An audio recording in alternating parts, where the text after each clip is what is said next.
Ya. Ya, ¿me ven bien el...? Ah, perdón, no me ven.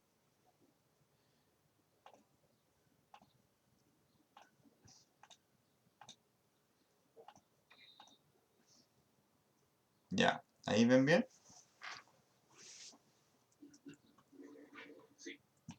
Ya. Bueno, entonces como habíamos visto, el Revit genera elementos que uno los ve tridimensionalmente, ¿cierto? Y, en este caso los elementos eléctricos, pero también de otras disciplinas. Y también hay elementos que se ven solo en las vistas bidimensionales. Como vimos algunos ya, veamos, por ejemplo, la marca de los cortes, los símbolos de los elementos y las cotas principalmente subimos. ¿Ya? Eso se ve solo en la vista que tú lo haces. Entonces, vamos a ver ahora eh, cómo hacer elementos lineales o planos que se parecen mucho a los del AutoCAD, que también los hace Revit. ¿Ya? Es como que todo lo que hace el AutoCAD lo puede hacer Revit bidimensionalmente. Y, y eso es una herramienta que se usa en el trabajo también. A veces es necesario usar líneas, o es mejor usar líneas a hacer el modelo completo. Por ejemplo, si yo tuviera que rápidamente marcar un borde de un elemento, podría hacer esto. Ya una esquina, por ejemplo. Incluso puede ser una pieza de construcción. Porque quizás por tiempo, por rapidez, por eficiencia, o porque no sé cómo es la pieza en 3D, por ejemplo, la tengo que marcar así, de esa manera en el plano aparece, pero en el 3D no existe. ¿Ya? Entonces después uno tiene todas estas herramientas que tiene que elegir cuál usar en cuál momento, porque nunca se puede modelar exactamente toda la casa, digamos, con cada marco, cada borde, cada tornillo. Entonces existe también esta herramienta 2D. Ya, y son bastante parecidas al AutoCAD, así que es fácil de usarlas. Ya, vamos a ver en una planta, pero esto también sirve para elevaciones. Y bueno, todas las vistas 2D. Voy a apagar aquí los CAD para que se entienda mejor. Ya. Y después también vamos a ver hacer formas bidimensionales, pero que se ven en 3D. Ya es como, la diferencia es como una se ve solo en la planta, por ejemplo, si yo dibujo algo acá, una línea, se ve solo ahí y no se ve en 3D, no existe en realidad. Y la otra, que son estas líneas, yo la dibujo ahí y me la dibuja en un plano en una altura determinada. ¿Ya? O sea, realmente existe, es como una barra de, por ejemplo, si fuese un alambre muy fino, podría hacerse así. Porque existe ahí y también existe en 2D. Se ve ahí. Ahí aparece de un color distinto, pero en el fondo es lo mismo. ¿Ya? Ya. Vamos a ver esas dos modalidades. Ok, entonces para hacer elementos bidimensionales se usa una barra que se llama Annotate o anotar, donde también están las cotas, ¿cierto? Y eso ya lo hicimos. Cotas, elevación, cota de pendiente, cota de elevación, cota de coordenada. Y después viene líneas de detalle, detail line, región, que son como los hatch, y componente. Eso no lo vamos a alcanzar a ver ahora, pero después lo vemos. ¿Ya? Y hay otras cosas que tienen que ver con detalles, por ejemplo la aislación, eso lo vamos a ver. Las nubes de revisión, que son parte de un sistema completo de revisión del proyecto. Y grupos de detalle. Ya. Partamos por lo más simple, líneas de detalle. ¿Ya? Voy a volver aquí en realidad. Ok, anotar, detail line. Y en líneas de detalle están todo lo que tenga que ver con elementos lineales vectoriales, o sea, como el AutoCAD. Pero funciona configurándolo de forma distinta. Es súper simple. Básicamente yo elijo la forma que quiero hacer y línea, cuadrilátero, polígono de tantos lados, círculo, y hay varios tipos de curva, NURBS, curvas no lineales, no uniformes, elipse, etc. Yo elijo la forma y después voy ingresando los puntos. Así de simple. Por ejemplo, la más simple, una línea, básicamente me pide 2 puntos. 1, 2. Escape. Esa es la línea.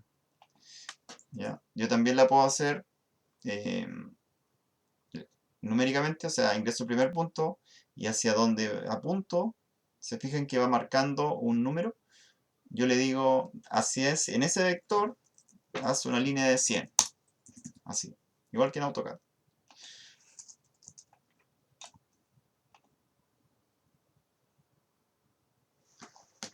Ya.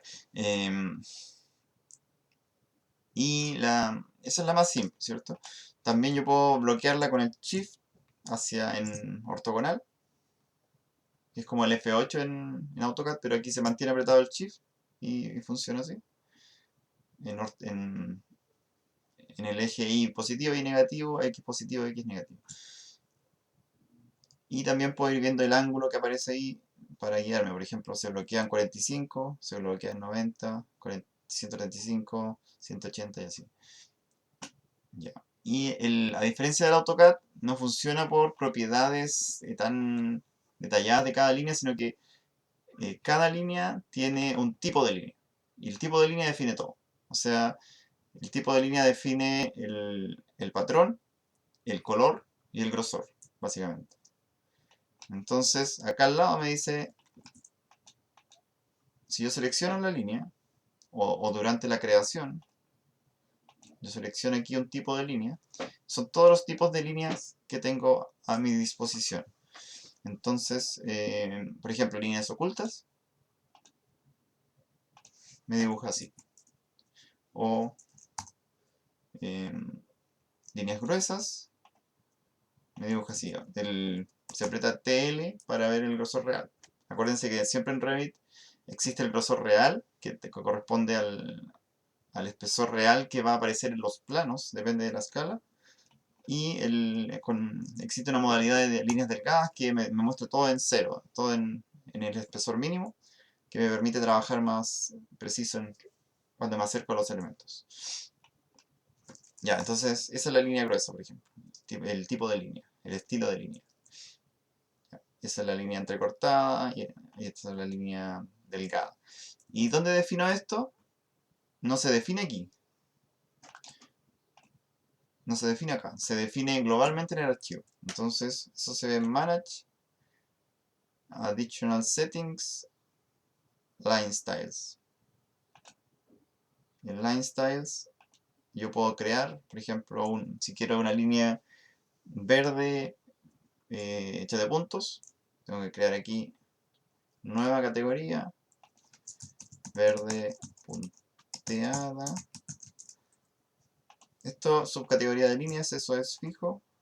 Y aquí elijo el grosor, por ejemplo, 3, el color verde y el patrón. A ver si hay uno que se llama puntos. Dot. Ya. Y ahora que la definí globalmente, la puedo usar. O sea, puedo tomar esta y convertirla en verde punteado. Ahí está.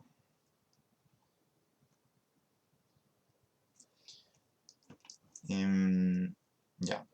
Entonces, esos tipos de líneas funcionan para todos los elementos de esta detail line. Por ejemplo, un rectángulo, que es inicio-final, súper simple. También lo puedo usar con otro tipo de línea, cualquier tipo de línea en realidad. Y también los puedo tomar todos, porque en el fondo todos estos elementos son de la misma familia, se podría decir. Entonces, no, del mismo tipo. Yo puedo tomarlos todos y modificar su tipo de línea. ¿Ya? Son como la misma cosa, aunque sea un rectángulo, una línea. ¿Ya?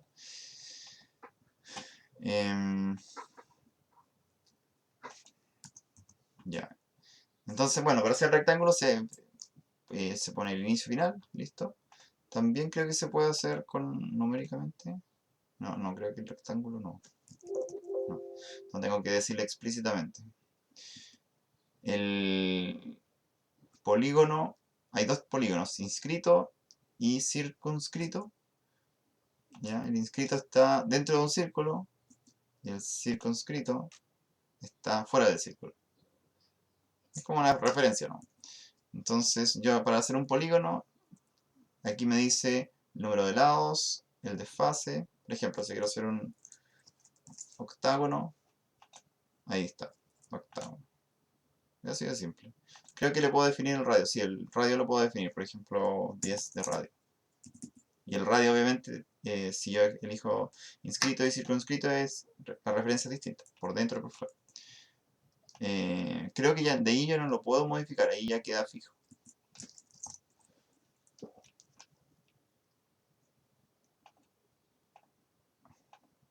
Luego tenemos el círculo, que ese es súper simple igual. Yo le defino el centro y el radio. En Revit hay una cosa que no se puede hacer, que en realidad no sé por qué no se puede, quizás para simplificar un poco todo, que no se puede definir la coordenada del elemento. Como en AutoCAD, que yo le pongo aquí 20, 30, 35, X y Z, y me pone el punto acá, por ejemplo. Eso no se puede hacer en Revit. Hay formas de hacerlo, pero por defecto no se puede hacer. Entonces lo que yo tengo que hacer es usar referencia. Por ejemplo, si yo sé que el punto tanto está en esta esquina, empiezo de ahí. Ya, y el círculo... Ah, también puedo definir le puedo decir un radio específicamente. Por ejemplo, voy a hacer un círculo y le defino un radio. En vez de hacer en el proceso punto central, luego radio, lo defino de inmediato. Por ejemplo, un radio de 50 centímetros. 50... ¿Son 50 centímetros? Por eso. Sí. Y me van generando varios círculos de 50 centímetros, como lo hace AutoCAD.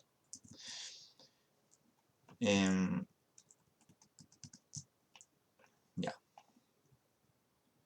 Luego aquí se empieza a complejizar un poco esto, en realidad no se usa tanto, pero a veces se usa. Ya, el que se usa más, el elipse, que es básicamente un círculo que tiene dos focos, dos anchos. Y de hecho me deja modificar aquí por separado ellos. Sí. Así, claro. Después de hacerlo incluso. Entonces aquí yo defino el centro, foco 1, foco 2. O en realidad el ancho 1, ancho 2. Luego tenemos... ya, estas son las curvas, que la más simple, hay varias curvas, una que principio, final, ¿cómo se podría llamar eso? Como la flecha, en caso de la viga. Hay otra que es centro, fin, arco. Y hay otros tipos. Y hay otro que es que convierte dos líneas en una curva y así. Ya, veamos la más simple, que es inicio, final, arco. ¿Ya? Podría usarla para hacer también una esquina. Si yo lo pongo en 45 grados y arco. Luego esta me hace inicio. El inicio me define el radio del círculo. Y después, ¿qué parte del círculo voy a hacer? Es como circunscrito a un círculo. Eso es si yo sé en cuál me quiero basar. Por ejemplo, si yo quisiera hacer aquí en una tina, puedo hacer eso. Y después la puedo extender ahí. Y esa la pueden ver después, pero en realidad no se usa tanto. Y el arco, esa se usa así. Cuando yo tengo... Acuérdense que uno puede hacer, por ejemplo, tengo dos líneas que forman una esquina. Yo la puedo unir con TR, ¿cierto? Y me queda un vértice, ¿ya? Pero yo podría querer unirla en curva, con un cierto radio. Entonces selecciono esa herramienta y la uno. Y ahí, después de que selecciono los elementos, me deja elegir el radio. Y me va diciendo. Y lo puedo cambiar incluso. Por ejemplo, un radio de 30. Me queda perfecto. Y se mantienen como tres elementos distintos, pero unidos. O sea, que yo modifico después esto y se van corriendo. La misma lógica que se usa para hacer los conductos eléctricos. Y bueno, estos son spline, que en otras partes le llaman NURBS, que son curvas no uniformes que yo voy controlando por puntos. ¿Ya? Que eso en realidad, no sé si quizás los arquitectos los pueden usar, pero es algo más de gráfica o de estética, más que funcional, ¿no? O quizás para marcar un cable entre dos artefactos que tiene una circulación rara, puede usarse. En todo caso no se hace con eso, sino que se hace con la herramienta cables, pero también usa la misma dinámica. Ya, mira. Acuérdense que todas las líneas que hice recién funcionan con la misma lógica de tipo de línea. O sea, cualquiera de estos elementos yo le puedo decir.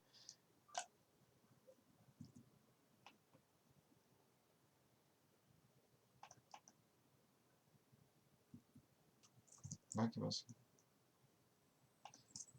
Ahí sí. Le puedo decir, toma el tipo de línea que yo le diga. Por ejemplo, ese puede ser delgada, ese puede ser verde, punteada, y ese puede ser grueso. ¿Ya?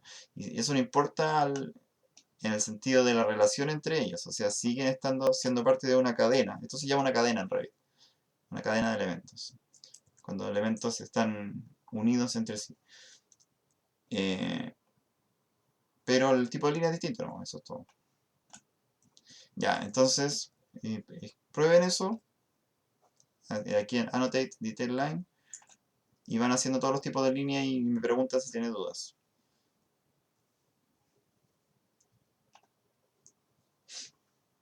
Si alguien me puede compartir la pantalla para ir viendo, sería bueno.